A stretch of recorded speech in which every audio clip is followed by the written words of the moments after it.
Bodo latest update बयखौबो बरायबाय दिनैनि रादाबखौ फरायदों आं प्रमद खाख्लारि। गिबि निउस दङ गुवाहाटी बरबारि बाथौ मन्दिर बध ओनसोलाव थानाय सरखारजों न' सिफायजाना आलाय सिलाय जानांनाय बर'फोरखौ थांनानै खौरां लाहैदों डक्टर अनजालि दैमारी बिथाङा। मैया डक्टर अनजालि दैमारी बिथाङा न' बां सिफायनानै होखार हरजानाय बर' सुबुंफोरखौ थांनानै खौरां लाहैयो। खौरां लाहैनायनि उनाव डक्टर अनजालि दैमारिया ससियेल मिडियानि गेजेरजों गोबां सोंथि खालामो। सीएमआ बुङो आसामाव ट्राइबेलनि हायावसो बिसोर दं, ट्राइबेलफोरखौ एभिक्सन खालामनो हाया होनना।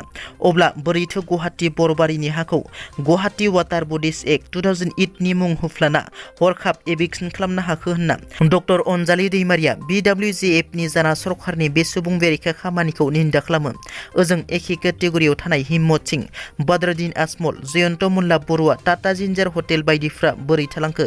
सरकारनि खुगायाव मुसे आरो बाथ्रायाव मुसे खालामनायखौ बन्द खालामनांगौ। बिनिखायनो एभिक्ट खालामजानाय नखरफ्रोमनोबो हा होनानै सरकारा खहा सुफुंनो नांथारगौ होनना दाबि दिखाङो डक्टर अनजालि दैमारी बिथाङा। कर्नाटकआव धोरोम सोलायनायखौ लानानै गोख्रों बिथोन। कर्नाटकआव गोबां धरना हेंथा हेंसि खालामनायनि उनावबो एन्टि कनभार्सन बिलखौ रायजो बेंगिरिया बिलाव सागान होनानै रोखा खालामबाय। बे बिलखौ कर्नाटकनि BJP सरकारनि केबिनेटआ थांनाय 2021 मायथाइनि डिसेम्बर दानावनो पास खालामदोंमोन। नाथाय बे बिलखौ बेरेखा दोलो कंग्रेस दोलोनि गोख्रों होबथानाय आरो माखासे ख्रिस्टियान धोरोमारिफोरा अजद होसेयावबो कर्नाटकनि रायजो बेंगिरिया बिलाव सागान होनानै रोखा खालामो। कर्नाटकनि गोदान आयेननि बादिब्ला सोरबा ST/SC खौ जुदि बबेबा धोरोमाव सोलायहोनो नाजायोब्ला बिसोरो 5 लाख रां जुरिमाना होनांगोन आरो सोरबाया धोरोम सोलायनो नाजायोब्ला 3 बोसोरनिफ्राय 10 बोसोरसिमहालागै जोबथेसालियाव थानांगोन। गिबि मन्थ्रि डक्टर हेमन्त बिश्व शर्मानि सरकारा हानि माफियाफोरखौ हमगासिनो।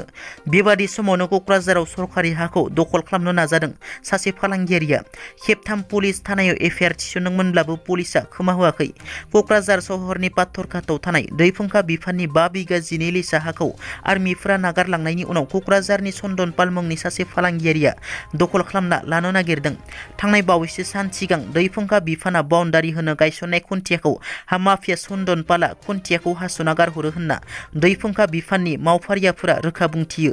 बे जाथायनि सायाव BTR सरकारा मा राहा लागोन बेखौ समाजो फोरमायगोन। क'क्राझाराव गिख्रंथाव लामा जाब्रबथाय।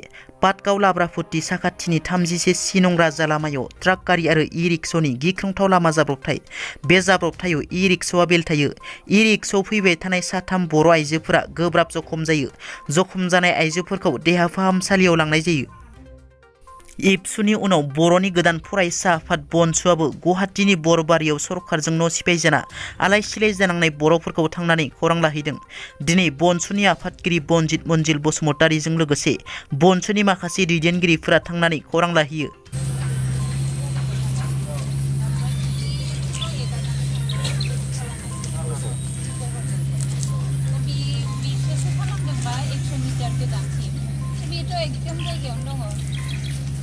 वाटार बडि सायावनो माने बे ड्रेन जिहेतु दङ ना ड्रेननि सायावनो बियो